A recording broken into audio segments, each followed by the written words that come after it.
ಇವೆಲ್ಲ ಸೇರಿ ಇವತ್ತು ನೀವು ಇಷ್ಟ ಆಗಿದ್ದೀರಾ. ಹಾಗಾಗಿ ಇದನ್ನ ತಾವು ಮೊದಲೆಲ್ಲ ಒಂದ್ಸರಿ ಇದನ್ನ ಗಮನಕ್ಕೆ ತಗೋಬೇಕು ಅಂತಕ್ಕಂಥ. ಹಾಗಾಗಿ ಇವತ್ತು ಮಹಾರಾಜರಿಗೂ ಅಷ್ಟೇ ಬಹಳ ಜವಾಬ್ದಾರಿ ಇದೆ. ಯುವರಾಜರಿಗೂ ಯದುವೀರರವರಿಗೆ ಬಹಳ ಜವಾಬ್ದಾರಿಗಳಿದೆ. ನಿಮ್ಮ ಮೇಲೆ ಬಹಳ ಜನ ಆಕಾಂಕ್ಷೆಗಳು ಇಟ್ಕೊಂಡಿದ್ದಾರೆ.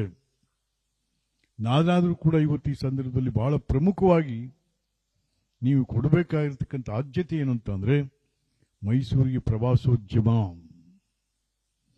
ವಿಶ್ವದ ಭೂಪಟದಲ್ಲಿ ದಸರಾ, ವಿಶ್ವವಿಖ್ಯಾತ ದಸರಾ ಅದು ಕುಸಿದು ಹೋಗಿದೆ ಈಗ.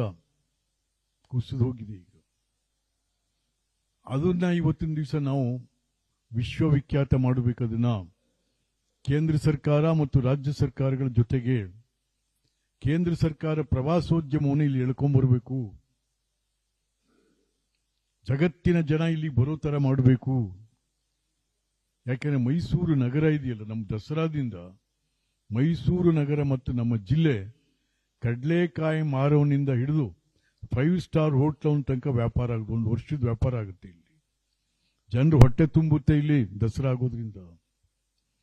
ಹಾಗಾಗಿ ಯದುವೀರರವರಿಗೆ ಆದ್ಯತೆ ನಮ್ಮ ಮೈಸೂರು ದಸರಾವನ್ನ ಅದಕ್ಕೊಂದ್ಸರಿ ಕರೀರಿ. ತಾವು ಎಂಪಿಗಳಾಗಿ ಇದ್ರ ಬಗ್ಗೆ ಕೆಲಸ ಮಾಡ್ರು, ನಾವೆಲ್ಲ ಕೆಲಸ ಮಾಡ್ರು ದಸರಾದ ಬಗ್ಗೆ ಜಿಲ್ಲಾ ಮಂತ್ರಿಗಳಾಗಿ.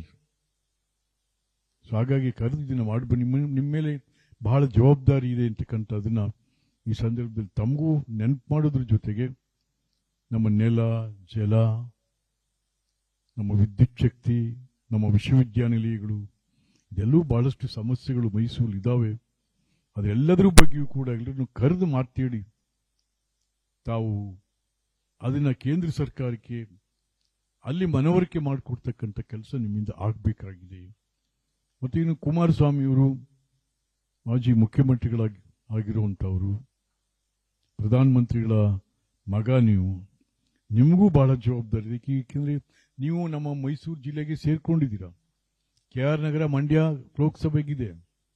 ಬಟ್ ಅದೇನೇ ಇರಲಿ, ಇವತ್ತು ನೀವು ಇಡೀ ಕರ್ನಾಟಕವನ್ನ ನೀವು 3 ಜನ ಮಾಜಿ ಮುಖ್ಯಮಂತ್ರಿಗಳು ನೀವು ಒಂದೇ ರೀತಿಯಲ್ಲಿ ಕಾಣಬೇಕಾಗುತ್ತೆ. ರಾಜ್ಯದ ಸಮಗ್ರ ಸಮಸ್ಯೆಗಳನ್ನ ಜನಹಿತ, ಹಾಗಾಗಿ ಇದೆಲ್ಲ ನೀವು ಮಾಡಬೇಕಾಗುತ್ತೆ ಅಂತಕ್ಕಂಥದನ್ನ ನಾನು ತಮ್ಮಲ್ಲಿ ಕೂಡ ವಿನಂತಿ ಮಾಡೋದಕ್ಕೆ ಇಷ್ಟ ಮಾಡ್ತಾ ಇದ್ದೀನಿ.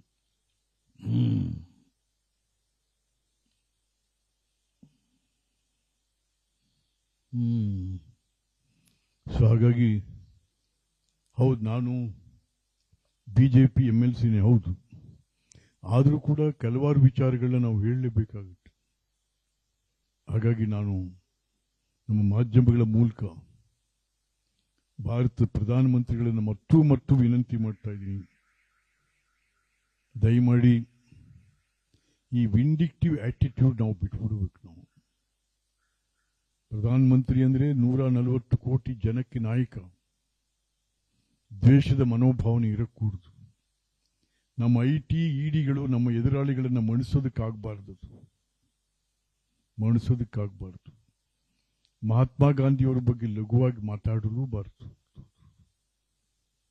ಅದೆಲ್ಲ ಜನರಿಗೆ ಮನಸ್ಸಿಗೆ ಚುಚ್ಚುತ್ತದೆ.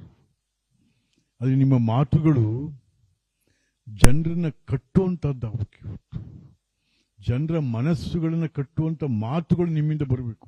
ಪ್ರಧಾನಮಂತ್ರಿಗಳಿಂದ ಮನಸ್ಸನ್ನು ಒಡೆಯುವಂತ ಮಾತುಗಳಾಗ್ಲಿ,